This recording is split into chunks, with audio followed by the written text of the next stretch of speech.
Hello everyone, welcome back to channel. I have spent 3 decades preparing for the moment I had hoped would never come. In every war game, every strategic simulation, and every classified briefing room where American military planners played through the scenarios they feared most, one event stood above all others as the threshold beyond which no controlled escalation framework could survive. That event has now occurred. 3 American aircraft carriers, the USS Dwight D. Eisenhower, the USS Gerald R. Ford, and the USS Harry S. Truman, were struck by a coordinated Iranian missile salvo of 400 weapons in the waters off the Strait of Hormuz near Jazz. All 3 ships have suffered catastrophic damage. 2 are confirmed sunk. One lies at a 40-degree angle on its side, while fires burn across 4 deck levels that its damage control teams cannot contain. I want you to understand what this sentence means, not in the abstract language of geopolitical analysis, but in the operational reality of what has just changed in the world. The United States Navy has not lost a major combat ship to enemy action since the Second World War. An aircraft carrier strike group is not merely a weapons platform. It is the physical embodiment of American global power projection, the instrument with which Washington has enforced its will in every theater it has chosen to enter over the past 80 years. When a carrier is threatened, the world takes notice. When 3 carriers are sunk in a single engagement, the world does not merely take notice. It recalibrates every assumption it has made about the distribution of military power on this planet. Somewhere in Washington, the usual theater troupe is probably looking for a podium tall enough to turn a naval catastrophe into a resounding success. The Iranian strike was not a provocation. It was not a miscalculation. It was the deliberate and precisely executed culmination of a strategic campaign that had been building for months. It was a campaign designed around a single operational objective: to demonstrate that the instrument of American power that had overseen the Persian Gulf for 4 decades could be destroyed by a sanctioned regional power that built its weapons under embargo, refined its tactics under sanctions, and waited with the patience of a civilization that measures time in centuries rather than in election cycles. 400 missiles, 3 carriers, 10 minutes from the first impact to the moment the commander of the USS Gerald R. Ford transmitted the words that no American naval officer had spoken since December 7, 1941. Abandon ship. America has struck back. Retaliation is already underway, and the Middle East is burning in a way that no diplomatic intervention, no ceasefire proposal, and no emergency resolution of any international body will extinguish. The crisis has passed the point at which these instruments have immediate relevance. What happens in the next 72 hours will determine the shape of the world for the next 50 years. I have not said this about any event I have analyzed in 30 years of professional work. I am saying it now. In the following analysis, the central questions at the forefront are those every government on Earth is urgently processing. How was Iran able to execute a coordinated salvo of 400 missiles against 3 of the most heavily defended naval vessels ever built, while simultaneously overwhelming the most advanced close-in defense systems in the American arsenal across 3 separate strike groups? What specific weapons did Iran use? How were they coordinated? Why did the SM-6 and CIWS systems, which were supposed to ensure the survivability of the carrier strike groups, fail to prevent catastrophic hull damage to all 3 ships? What is the actual target of America's retaliation? And does the strike package launched from Washington have a realistic prospect of degrading Iran's ability to close the Strait of Hormuz before the global economic consequences become irreversible? And if 3 American carriers lie on the floor of the Persian Gulf and the Middle East is burning from Beirut to Aden, what does the world look like on the other side of this moment? Is there any way back from the edge we have just crossed? Part 1. 400 missiles, 10 minutes, 3 carriers lost. The anatomy of the attack. From a professional standpoint, the operational architecture of the Iranian carrier strike represents the most sophisticated surface warfare campaign ever executed by any force against any opponent. This assessment is not an exaggeration. It reflects a precise evaluation of what was required to overcome the layered defense systems protecting 3 American carrier strike groups simultaneously, and what the successful execution of that breakthrough reveals about the depth and maturity of Iran's anti-access and area denial capability. The tactical problem facing Iran's planners was immense. Each American carrier strike group maintains a defense architecture specifically designed to repel missile saturation attacks. The outer layer consists of escort ships, Arleigh Burke-class destroyers, and Ticonderoga-class cruisers equipped with AN-SPY-1 or AN-SPY-6 radar systems and Standard Missile-6 interceptors, capable of engaging threats at distances exceeding 240 kilometers. The middle layer consists of the carrier's own defensive systems, additional SM-6 batteries, and the evolved Sea Sparrow missile. The point defense, forming the innermost layer, consists of the Phalanx CIWS, a 20mm Gatling cannon system that provides the last line of defense against weapons that penetrate the outer layers. Against a single carrier strike group in isolation, this defense architecture is indeed formidable. Against 3 carrier strike groups operating in close proximity, precisely the configuration identified and targeted by Iranian planners, the defensive geometry creates overlapping fields of coverage that theoretically multiply the available interception capacity against any incoming salvo. Iran defeated this architecture through a combination of 3 factors that American naval planners had each identified individually as threats, but which had never before appeared simultaneously in a single engagement of this scale. The first factor was the use of the Fatah-2 hypersonic glide vehicle as the primary strike weapon. Of the 400 missiles in the salvo, approximately 180 were Fatah-2 variants, traveling at terminal speeds between Mach 12 and Mach 15, and equipped with maneuverable re-entry vehicles, rendering the SM-6 interception algorithms functionally obsolete against them. The SM-6 was designed for a threat spectrum that does not include maneuverable hypersonic re-entry vehicles at these speeds. The kinematic performance required to intercept a target traveling at Mach 15 while executing lateral maneuvers with multiple Gs in the terminal phase exceeds what the SM-6's propulsion and guidance systems can deliver within the available engagement geometry. A policy built for television applause rarely survives first contact with a missile trajectory.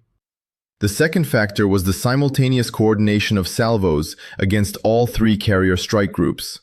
The 400 missiles were not fired sequentially, nor were they aimed at a single target. They were launched from multiple platforms, from mobile land-based launchers along the Makran coast, from submarine-based weapons, from pre-positioned IRGC submarine forces in the operational area, and from air-launched weapons deployed by Iranian combat aircraft that had advanced under electronic emission control into launch range before the carrier group's radar picture identified them as a threat.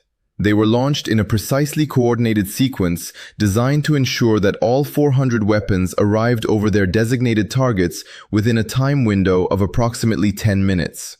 10 minutes is not enough for the defense systems of 3 separate carrier groups to execute the coordinated interception response that the incoming salvo required. The command and control architecture linking the defense systems of the 3 groups was not optimized for simultaneous saturation engagement across all 3 formations at once. The processing load generated by 400 simultaneous threat tracks exceeded the capacity of the integrated air picture to produce usable interception solutions at the required speed.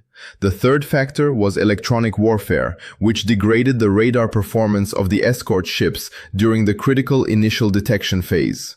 IRGC electronic warfare units, both land-based and airborne, conducted coordinated jamming operations against AN-SPY radar frequencies in the minutes before the missile strike.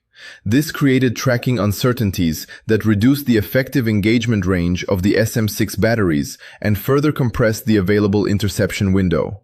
By the time the escort ships had resolved the jamming interference sufficiently to generate clean track data on the incoming salvo, the weapons were already within the engagement envelope of the innermost defensive layer. The Phalanx CI was, as capable as it may be against subsonic threats, had no realistic probability of intercept against Fatah-2 class weapons at their terminal velocities.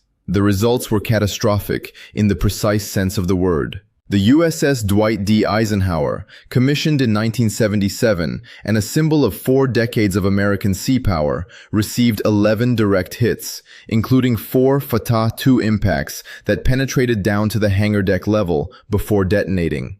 The resulting fires reached the aviation fuel storage system within 20 minutes of the first impact and triggered a series of secondary explosions that destroyed structural integrity across the midsection of the ship. It sank in 43 minutes. The USS Harry S. Truman received 9 direct hits.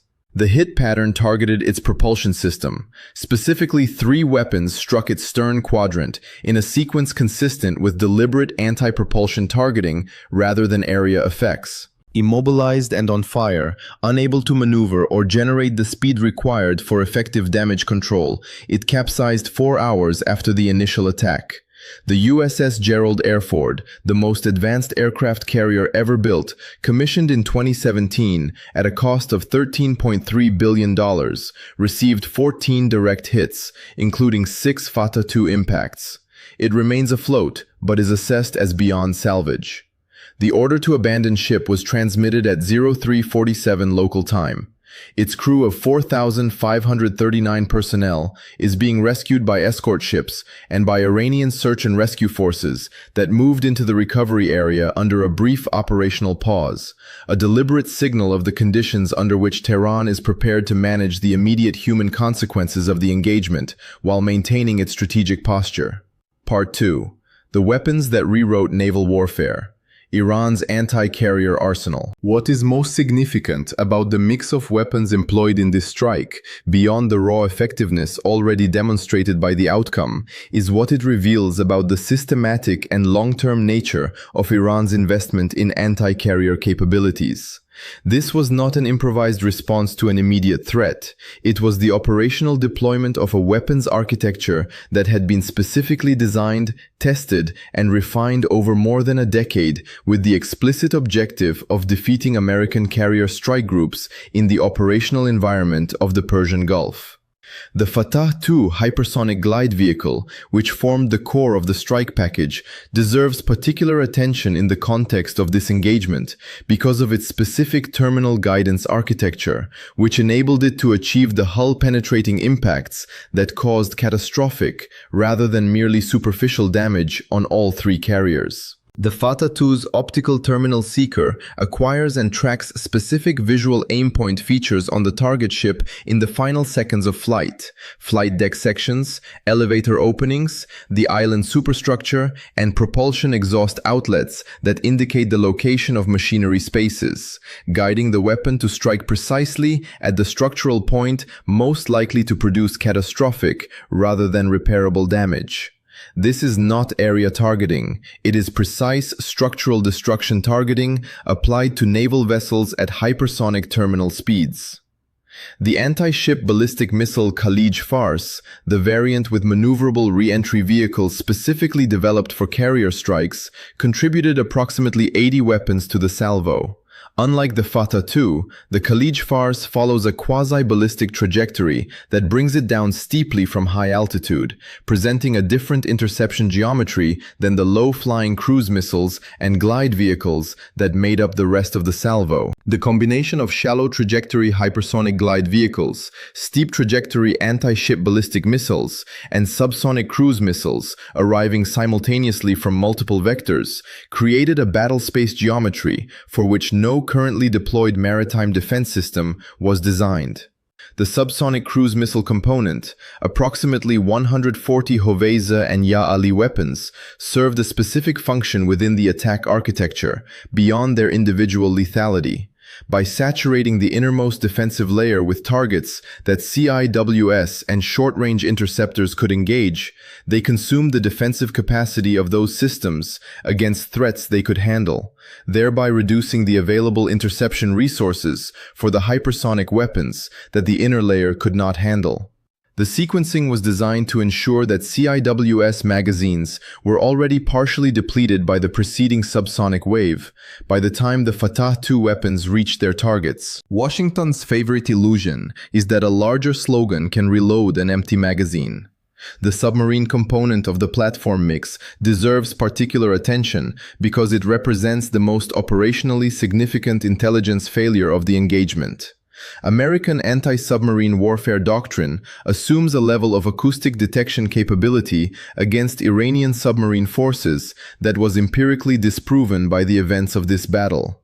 Iranian Kilo-class submarines and domestically produced Fateh-class coastal boats that contributed to the platform mix operated within the defensive perimeter of the carrier strike groups without being detected until their weapons had already been launched. The pre-positioning of submarine forces within launch range of the carrier operating area was achieved without triggering the anti-submarine warfare detection systems of the escort ships. This points either to a significant advancement in the acoustic noise reduction of Iranian submarines or to a substantial degradation of American ASW sensor performance under the conditions of electronic warfare that preceded the attack. Both conclusions have implications for naval doctrine that extend far beyond the immediate engagement. Part 3. America Strikes Back. The Retaliation and Its Limits. Washington's response was predictable in its broad outline and significant in its specific content. Within 4 hours of the final confirmation of the carrier sinkings, the United States launched the largest single strike package employed against any target since the opening night of Operation Desert Storm in 1990. More than 200 Tomahawk cruise missiles were fired from surviving surface ships and submarines against a target list that included Iranian naval base infrastructure, IRGC missile storage and launch facilities along the Makran coast, as well as radar and communications installations that supported Iran's anti-access architecture in the Gulf of Oman operational area. Having observed American retaliation strike planning up close during my career, what stands out about the target list is as significant as what is included in it. The Tomahawk strikes target the infrastructure from which the carrier strike was launched: the land-based missile batteries, the radar systems, and the command facilities. They do not target the weapons themselves because those weapons have already been used. They do not target Iran's ability to conduct a follow-on carrier strike because that capability, mobile launch platforms, submarine forces, and air-delivered strike systems, is dispersed, hardened, and mobile in a way that strikes against fixed infrastructure cannot reliably neutralize. The retaliation is operationally significant as a demonstration of American willingness to respond. Its practical effect on Iran's ability to conduct follow-on operations is far more limited than its scale would suggest. It is the familiar Washington ritual: strike the buildings, brief the cameras, and declare the underlying problem contained before the smoke has even decided which way to drift. The more consequential element of Washington's response is the activation of the Hormuz contingency plan that has sat in the Pentagon drawer for 40 years. 3 additional carrier strike groups, the USS Abraham Lincoln, the USS Theodore Roosevelt, and the USS Ronald Reagan, have been ordered to move toward the Persian Gulf operational area. This order reflects either a genuine intent to re-establish American naval presence in the Gulf by force, or a deterrent signal intended to create uncertainty about American intentions without committing to operational execution. In my professional assessment, it is primarily the latter, because the planners who designed the order understand that sending additional carriers into the same operational environment that has just destroyed 3 is not a solution to the problem that destroyed them. It is an invitation to repeat the outcome on a larger scale. The question of closing the Strait of Hormuz is the variable that transforms this crisis from a regional military confrontation into a global economic catastrophe. Iran has not yet formally closed the Strait of Hormuz, that waterway through which 20% of global oil trade and 30% of global liquefied natural gas trade flows daily. Yet the sinking of 3 American carriers in the approaches to the strait has created a de facto closure that insurance markets and commercial shipping operators have already recognized. No insurer of commercial vessels is currently underwriting coverage for tankers transiting the Strait of Hormuz. No major shipping operator is currently sending vessels into the operational area.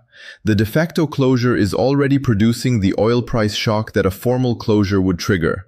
Brent crude has risen above $180 per barrel in overnight trading, and the direction is upward with no credible ceiling in the current environment.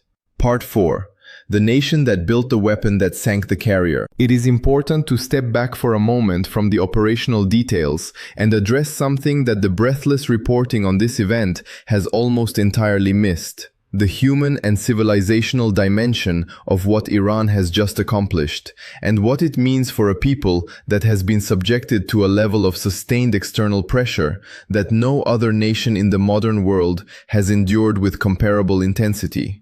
The missiles that sank 3 American carriers were not purchased. They were not imported through any supply chain. They were designed by Iranian engineers working in facilities built by Iranian construction workers, manufactured with materials processed in Iranian industrial plants, tested on Iranian ranges, and deployed by Iranian soldiers who understood with complete clarity what they were doing and why it mattered. Every element of the capability that produced this outcome was built under conditions explicitly designed to prevent its development, under sanctions that targeted the technology, the components, the financial transactions, and the international relationships that would have facilitated its creation.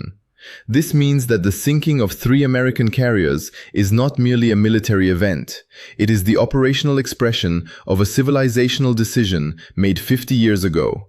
The decision that sovereignty is not negotiable, that no external pressure, no matter how severe, will produce strategic capitulation, and that the development of genuine autonomous military capabilities is worth whatever cost its realization demands. This decision was made by the successors of the Shah in the crucible of the revolution, carried through 8 years of devastating war with Iraq, in which the international community largely supported the aggressor, sustained across decades of sanctions that constrained every dimension of Iran's economic and technological development, and confirmed this morning in the waters off the Strait of Hormuz. The contrast with what the sinking of 3 carriers means for American institutional psychology is revealing. American military culture rests on the assumption of invulnerability at the level of major combat ships, on the notion that American carriers project power because no opponent can credibly threaten to sink them. That assumption has now been empirically disproven. The institutional adjustment required to operate effectively in a strategic environment in which that assumption no longer holds does not occur quickly or comfortably. The signals from Washington's response, the retaliatory strikes that cannot solve the underlying problem, and the additional carriers ordered into the same threat environment that created the crisis, suggest that this adjustment has not yet seriously begun. The reflex of an old empire is simple. When reality tears up the script, it sends more actors onto the same burning stage. Part 5. The world after 3 carriers. A new strategic reality takes shape in fire. My assessment, stated as directly as I can: the world that existed before this morning no longer exists, and the world that replaces it will be defined by the strategic realities that the sinking of 3 American carriers has established as permanent features of the operational landscape. In Moscow, the response combines genuine strategic satisfaction with careful public restraint. Russia has argued for 2 decades that American unilateral military dominance is not a stable foundation for the international order, and that a system in which one power can project decisive military force anywhere in the world without credible challenge from any other actor creates precisely the conditions for the miscalculation and overreach that produce catastrophic outcomes. The sinking of 3 American carriers by a sanctioned regional power that Russia has supported diplomatically and technologically is the most dramatic confirmation imaginable of this argument. Moscow does not need to do anything in the immediate aftermath. The event speaks for itself, and its implications for every American security guarantee worldwide are already being processed in every capital that depends on them. In Beijing, the calculation is both more complex and more immediate in its consequences. China's military planning for Taiwan scenarios has always included the question of how American carrier-based air power could be neutralized as the decisive variable in any contingency across the Taiwan Strait. The Iranian demonstration that carrier strike groups can be defeated by coordinated hypersonic and ballistic missile attacks executed by a military operating with domestically produced weapons and without resources on par with a superpower has provided Chinese planners with both a tactical template and a strategic precedent that materially strengthens every dimension of their Taiwan planning. The question of whether American carriers would come to Taiwan's defense has always been central to the deterrence equation. The question of whether American carriers could survive in the operational environment that China could create has now been answered by the events of this morning in a way that the Taiwan deterrence architecture cannot absorb without fundamental revision. The global economic consequences are already cascading in a way that no emergency diplomatic intervention can quickly reverse. Oil above $180 per barrel is not a temporary market disruption. It is a structural price shift that reflects real uncertainty about whether energy exports from the Persian Gulf can be sustained at any level under current conditions. The disruption of the LNG market is equally severe. 30% of global LNG trade passes through the Strait of Hormuz, and any disruption at this scale affects Europe's energy security architecture, which has only recently stabilized after the disruptions of the Russia-Ukraine conflict. The combined energy price shock from uncertainty in Hormuz at this level will generate recession conditions within 60 to 90 days in every energy import-dependent economy if the operational situation is not resolved. The available pathways to resolution are fewer and more difficult than any party to this crisis is willing to publicly acknowledge. Military escalation, meaning American strikes against Iranian territory at a scale sufficient to degrade the anti-ship missile capability that sank the carriers, risks closing Hormuz in a way the global economy cannot absorb, and risks a direct conflict with Iran that American ground force capacity in the region cannot sustain. Diplomatic engagement, meaning the opening of direct channels toward a negotiated de-escalation, requires recognition of Iranian military parity in a way that the American political system will find extraordinarily difficult to accept in the immediate aftermath of its worst naval defeat in 80 years. And in the background, political theater in the style of Trump would demand victory, revenge, and applause, preferably in that order, while the adults search for an exit. The space between these options is narrow and narrowing as the operational tempo of ongoing actions on both sides continues to create facts on the ground that constrain the available choices. What I know from 30 years of studying how crises of this magnitude resolve or fail to resolve is that the next 72 hours are the window in which the direction is set. If both sides can identify and communicate the terms of a pause that neither must describe as capitulation, the catastrophic escalation scenarios remain avoidable. If the operational tempo continues unchecked, if American retaliation strikes Iranian territory in a way Tehran assesses as requiring further response, and if Iran formally closes Hormuz in a way Washington assesses as requiring military action to reopen it, then the escalation ladder will have no stable rung between the current level and a direct large-scale military conflict between the United States and Iran. Such a conflict, once begun at this scale, has no clean endpoint. The Middle East is burning. 3 American carriers lie on the floor of the Persian Gulf. The strait through which 1/5 of the world's oil flows is effectively closed. The two parties whose decisions in the next 72 hours will determine whether this becomes the beginning of the most destructive regional conflict since the Second World War are both operating under the psychological and institutional conditions of organizations that have just experienced the greatest shock in their recent history. That is the situation. I have described it as honestly as I can. 3 carriers, 400 missiles, 10 minutes. The numbers are simple. Their implications are not. What happened this morning in the waters off the Strait of Hormuz is not a battle that will be analyzed and filed alongside other significant military engagements in the historical archive. It is a threshold event, the moment when the strategic architecture of American global military dominance encountered its operational limit and did not emerge from that encounter intact. I have spent 30 years preparing to analyze events of this magnitude. I did not want to be here. No serious analyst wants to be in a position to describe the conditions under which a catastrophic escalation spiral becomes the most likely outcome. But honest analysis requires describing the world as it is, not the world we would prefer to inhabit.